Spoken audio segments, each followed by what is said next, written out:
Hi. Official recaps here. Today, I'm going to explain an American film called The Time Machine. The film's premise is set in 1899. Dr. Alexander Hartdagen is a Columbia University associate professor of applied mechanics and engineering. The film begins with us seeing him working on a formula, so invested in it that his friend and colleague, David Philby, has to remind him of his date with his girlfriend Emma at 5 p.m. Alexander quickly gathers his notes and rushes back to his house to prepare. On the way, he and David discuss all of Alex's proposals that have been rejected by the university. David suggests that he make his proposals for them less radical in order to make them useful for humans. Mrs. Watchett, Alex's housekeeper, greets them at his home. They make Alex put on new clothes and send him off to meet Emma. He finally meets Emma while walking through Central Park. Alex mentions his failing health and claims that he will only be well again when she marries him. Emma accepts his proposal through tears. He gives her a ring with her birthstone embedded in it after rummaging through his pockets. Emma is overjoyed. However, a man approaches them unexpectedly and circles around. When Alex tries to retaliate, the mugger pulls out his gun and points it at him. Alex agrees and hands over his wallet and watch to the mugger, but when he asks for Emma's ring, they refuse. The man then tries to take it away from her and shoots her dead while she struggles. Alex holds her in his arms, calling her name as she breathes her last and dies. He is heartbroken as he hugs her limp body and sobs in vain. The scene shifts 4 years later. Alex is writing a formula on the board and doing his usual research. He hasn't been able to get over Emma's death and has been preoccupied with his work ever since. David and Mrs. Watchett are concerned about him. When David arrives to meet him that day, he notices something behind the curtains and demands that David explain what he is working on. David invites him to dinner in a week and says he'll show him his invention then. It is finally the day after a week. Alex dresses up for the first time since Emma's death. He then pulls back the curtains, revealing on the other side a massive piece of machinery. It has numerous wheels and gears, as well as a chair embedded in the center. Alex sits on it, staring at Emma's locket photo. He lowers a lever gradually, forming a sphere shield around himself. The machine then inserts itself. When Alex pulls the final lever, the camera zooms in on a pocket watch and we see its hand rotate anti-clockwise. The machine Alex is using is, as it turns out, a time machine. He has poured his blood and sweat into the machine in the hopes of returning to the day Emma died 4 years ago and saving her. In the scene that follows, we see the future Alex in Central Park on the day Emma died. She notices him and rushes towards him. Alex is taken aback to see his beloved return. He kisses her and rushes her to the nearest chariot to transport her away from the park. They disembark from the chariot in the middle of the city. Alex tells her to go to her house and spend the night there. Assuming that Alex from the past will visit Emma's house at night, he tells her not to be confused and to remember that he loves her. He abandons her on the side of the road to go get her flowers, as promised. But then a car hits her, killing her once more. Alex realizes that he cannot change Emma's fate and that she will die that night regardless of what he does.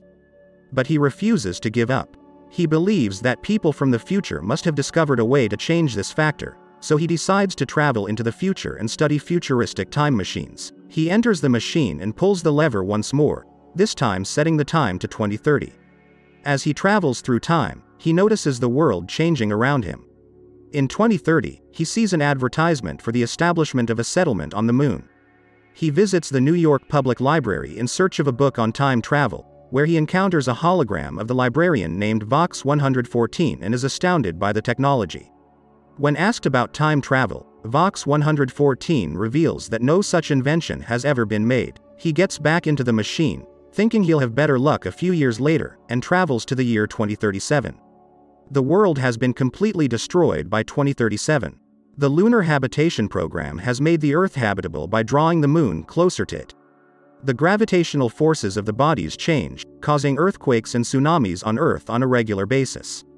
2 evacuating police officers arrest Alex and transport him to his evacuation center.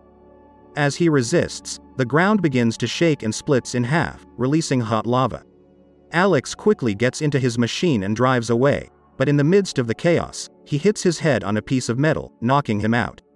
The time machine begins its journey, but Alex is unconscious and unable to stop it. When he finally opens his eyes, he notices that he has arrived in the year 800-2701, and quickly stops the machine before falling back asleep. He awakens in a bed, his wounds healed. A little boy approaches him as he puts on his clothes and runs away. Alex pursues the child and discovers that future humans have reverted to a primitive lifestyle and live on cliffs. They all come to Alex in awe and stare at him, but except for a girl named Mara, none of them seem to understand English. Alex informs her that he is a time traveler, but Mara informs the others that he is just a wandering fool in order for them not to kill him. These people are known as the Elwha. Everyone goes into their shed after hearing a loud honking. He spends the night with Mara and her brother, Kalen. He notices the moon's broken pieces in the sky. Mara takes Alex to his time machine the next day. They both notice that it is undamaged. Mara insists that Alex bring Kalen back in time with him. A loud honking can be heard in the background before Alex can ask why. Mara panics and flees to save Kalen, while a perplexed Alex follows her. Everyone else begins to run back to the cliffs as well. Alex is suddenly confronted by a beast-like creature. They are known as the Morlocks. More emerge from the ground and begin attacking everyone. They bind the people they can reach and drag them into the ground. Alex watches as one of them grabs Mara and sinks into the soil with her. When they're all gone, Alex tries to ask the others where the Morlocks take them, but Kalen tells him that they're not supposed to talk about it when the Elwha are taken. Kalen then leads Alex to the entrance to the Morlocks' world. They descend into a cave, and Alex realizes it is the New York Public Library. Vox 144's hologram speaks from behind them. He has survived all these years because of solar power technology. Alex is taken aback and asks what is going on in the world right now. According to Vox 114, the human race has split into two groups, Elwha and Morlocks. This is the current state of the world. The Morlocks emerge from the depths to hunt Elwha for survival. Vox then reveals that they must follow the breathing to reach the Morlock world. When Kalen and Alex hear the noise, they follow it until they reach a massive statue of a demonic face, the mouth of which opens into Morlock's world. He leaves Kalen outside and carefully descends underground. He eventually arrives at the location and discovers an entire civilization. He then enters a room and falls into a pond filled with human remains. A Morlock then finds Alex and takes him to their leader's chamber. According to the leader, when the moon dissociated, some people sank beneath the ground with nowhere else to go. They evolved into flesh-eating Morlocks over time. Others, the Elwha, miraculously survived and repopulated the surface.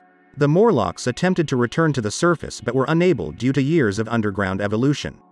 As a result, they began to hunt humans on the surface for food and breeding. The leader also reveals that he has the ability to control Elwha and Morlocks' minds, as well as the world's balance, through them. He has also read Alex's mind and knows that he is a time traveler with the desire to return Emma. He causes Alex to have hallucinations about his life if Emma hadn't died. To see Emma and his child playing fills him with sadness.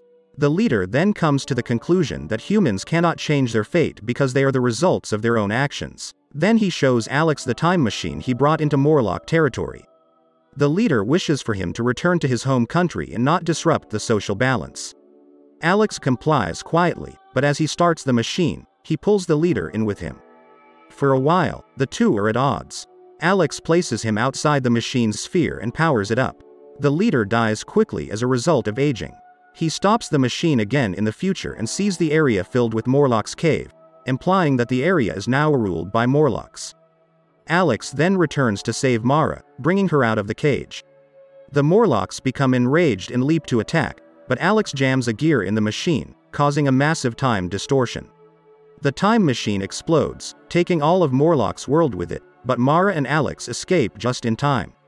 With his time machine destroyed, Alex decides to stay with Elwha because he has found happiness here.